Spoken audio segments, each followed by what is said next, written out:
We're going to have a clip now of a lecture I gave about 15, 16 years ago. That the last day would not come until the Hajj has been abandoned. But the last day would not come until the Hajj has been abandoned. When do you presume that the Hajj will be abandoned? Let me see if any of the sisters have an answer. When Dajjal prohibited from going, yes.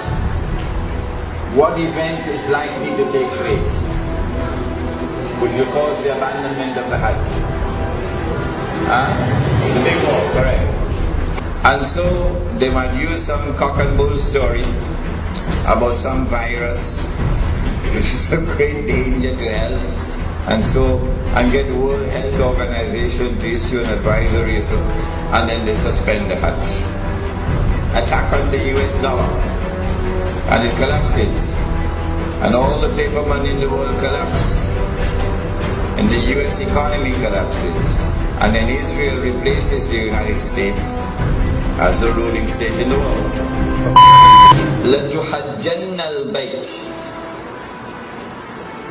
لَيُحَجَّنَّ الْبَيْتِ وَلَيُؤْتَمَرَنَّ. The people will continue to make the Hajj to the house of Allah, and people will continue to perform the Umrah to the house of Allah, the Kaaba.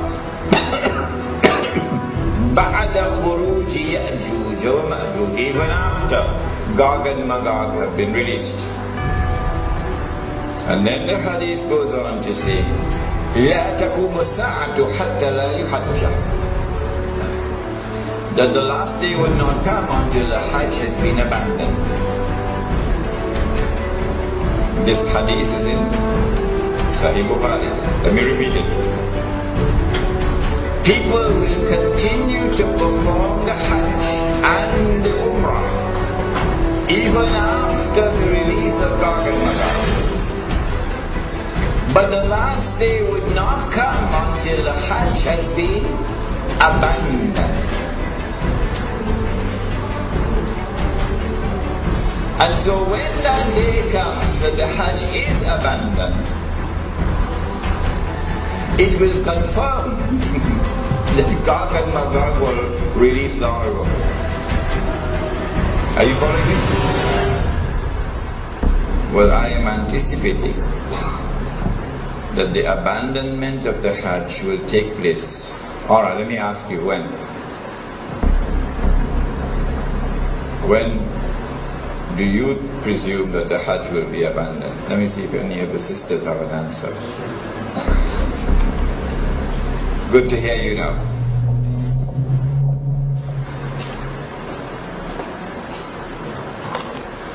Said the Prophet ﷺ, what do you think will cause the abandonment of the Hajj? My wife could also answer the question. Yes? When Dajjal rules. Alright. Anybody else? I like that answer. Anybody else? If they are blocked from the land, prohibited from going, yes. What event is likely to take place which will cause the abandonment of the Hajj? The big war, correct.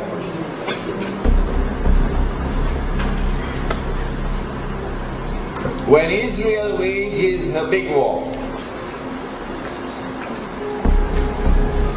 which will witness the dramatic territorial expansion of the state, and then a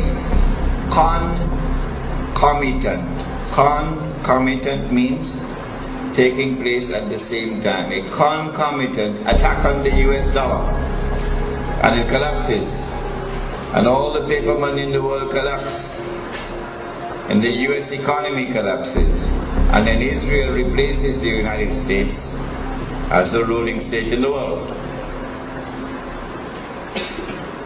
That big war is likely to inflame the passions of the Muslims around the world to such a fever pitch that the Saudi government cannot allow the Hajj to take place, because such a Hajj would likely threaten the foundations of the Saudi state. And so they might use some cock and bull story about some virus which is a great danger to health, and get World Health Organization to issue an advisory, and then they suspend the Hajj. And then the next year they continue the suspension until eventually the Hajj is abandoned. And so this Bismillahir Rahmanir Rahim. Bismillahi awwaluhu wa akhiruh. I gave this lecture, I think it was about 2004 perhaps, at the Jama Masjid in San Fernando. It was a series of lectures on Surah Al-Kahf. And in that series of lectures there is this clip on Gog and Magog and the Hajj. And I said in that clip that there might be some virus which would come, and it will be used as the excuse to try to first suspend the Hajj, not abandon. And after suspension, another year, another suspension, and then a following suspension. Only when there has been no Hajj for several years, then we are entitled to now declare the Hajj has been abandoned. But now let me share with you the analysis, pick up from where I was talking 15. And notice I was a younger man in those days. I've become older now. Let me pick up from where I left off 15 years or 16 years ago, namely the timeline. This is my opinion. And you must not accept my opinion unless you are convinced that it is correct. This is my respect for your rational faculty. I said 15 years ago that there is a great war which is coming. The Christian eschatology, the Jewish eschatology calls it Armageddon. And our Prophet, Allah's blessings be upon him, called it the Malham. And we have information about that war that they don't have.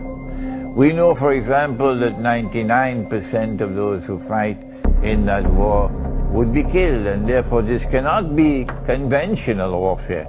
This has to be warfare using weapons of mass destruction. Now then, that war is going to bring about the passage, in our opinion, the passage from Pax Americana to Pax Judaica, and this will inflame passions in the world of Islam against the Saudi leadership, which betrayed Islam. Betrayed. They are agents of Gog and Magog. They are agents of the Judeo-Christian Zionist Alliance. Those are the people who rule in Saudi Arabia.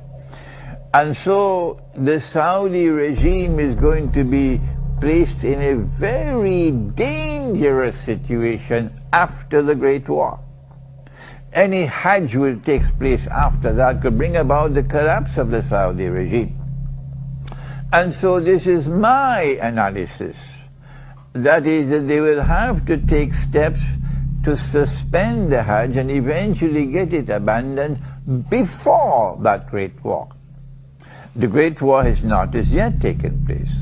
And so here is my timeline. My timeline is that, yes, our Prophet spoke about Jerusalem being center stage, and then he said about Medina being in forlorn desolation. This is already in place. And then he said the next thing will be the Great War. And I am suggesting that before the Great War takes place, there has to be a suspension of the Hajj, and then followed by another suspension, and so on, in order to protect the Saudi regime when the Great War takes place. After the Great War takes place, the next event would be the conquest of Constantinople. And then after that, the next event would be the Khuruj of Dajjal. And only after the Khuruj of Dajjal would you have Imam al-Mahdi, the emergence of Imam al-Mahdi alayhi salam, and the return of Nabi Isa alayhi salam. Those the deaf, the dumb, and the blind, who absolutely insist with obstinacy that you cannot have any Gog and Magog in the world until Jesus has returned. Leave them, leave them. They are people who no longer have the capacity to think and to study the Quran. But for the rest of you, and mashallah, there are so many of you there who are prepared to think. We are saying to you that our hadith, the Prophet ﷺ has made this prophecy, which is there in the clip, and which is in Sahih Bukhari. لَتُحَجَّنَّ الْبَيْتِ, that you will most certainly perform the Hajj. وَلَا يُؤْتَمَرَنَّ, and you will most certainly continue to perform the Umrah to the house of Allah. بَعْدَ خُرُوجِ يَأْجُوجِ وَمَأْجُوجِ, even after Gog and Magog have been released. Did you hear that? Even after Gog and Magog have been released, the Hajj will still continue. The Umrah will still continue even after Gog and Magog have been released. لا تقوم الساعة حتى لا يحج. Then the hadith continues to say that the last hour will not come until the Hajj no longer takes place. The Hajj no longer takes place. A suspension of the Hajj for 1 year does not qualify as fulfillment of this hadith. So yes, there may have been suspensions of the Hajj in the past. Why waste our time with that? We're not concerned with that. He said, لا تقوم الساعة حتى لا يحج. He is talking about when the Hajj no longer takes place. Let us ask the schoolboys, give us a break. We are people who think they cannot think, they've lost the capacity for thinking. So when the Hajj no longer takes place, no more Hajj, then you can no longer say that Gog and Magog have not as yet been released. No, you'll be very wrong. It will not be possible for you to say, no, Hajj, Gog and Magog can only come after Nabi Isa alayhi salam returns. You have betrayed the Quran. You have refused to study the Quran, and now you pay the price for that betrayal. This is the importance of that clip of 15 or 16 years ago. Now then we turn to another subject, and give me a little chance.